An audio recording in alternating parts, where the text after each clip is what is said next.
Hi friends, ഇത് നല്ല അടിപൊളി നെയ്മീൻ കറിയായിട്ട് ഉണ്ടാക്കുന്നത്. നമുക്ക് രാവിലത്തെ ബ്രേക്ക്ഫാസ്റ്റിൻ്റെ ഒപ്പം ആണെങ്കിലും ചോറിൻ്റെ കൂടെ ആണെങ്കിലും നല്ല അടിപൊളിയാണത്. അപ്പോൾ മീൻ കട്ട് ചെയ്തതിന് ശേഷം നമ്മളിതാ അടുപ്പത്ത് ചട്ടി വെച്ചിട്ടുണ്ട് കേട്ടോ. ഇതിലേക്ക് എണ്ണ വെച്ചതിന് ശേഷം ഉലുവ പൊട്ടിക്കുന്നുണ്ട്. പിന്നെ സവാള ചെറുതായി അരിഞ്ഞതും ഇതിലേക്ക് ഇട്ട് കൊടുക്കുന്നുണ്ട്.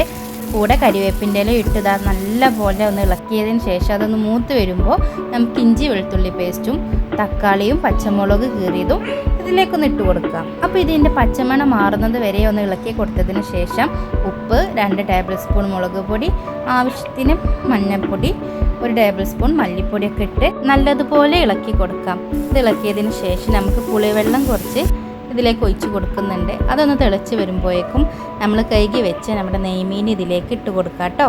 അപ്പോൾ ഇതെല്ലാം കൂടി ഒന്ന് ഇളക്കിയതിന് ശേഷം നമുക്കിതൊന്ന് അടച്ച് വെച്ച് വേവിക്കാം. അപ്പോൾ നെയ്മീൻ കിട്ടുമ്പോൾ ഇതുപോലെ ഒന്ന് ഉണ്ടാക്കി നോക്കൂ, സൂപ്പർ.